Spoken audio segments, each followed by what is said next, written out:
Quick review of the 60-inch acrylic backboard Ultimate Hybrid by Spalding. I am a professional assembler, and I've actually assembled probably about 10 to 15 of these, and I've assembled probably 100 basketball hoops so far. And this one here is pretty similar in the construction of the backboard. It's pretty sturdy. The pole settings, how you put them together, basically you tap them into place.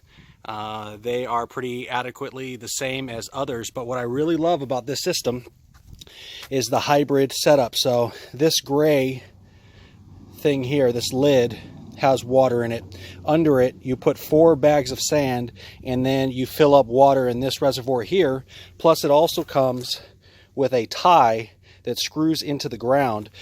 So old are the days where the wind blows over your basketball hoop, and it gives you the ability to be able to not worry about the evaporation, because what a lot of people don't know is even though it is plastic and it is sealed, you have a minute amount of evaporation, and the manufacturers recommend that you try to fill it up every single time you use it so that the evaporation doesn't make all the water go away and your basketball hoop falls over.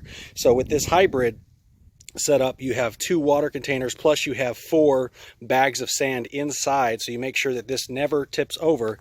And then you have the added extra security of it going around the pole and screwing into the ground. So I really like this hoop.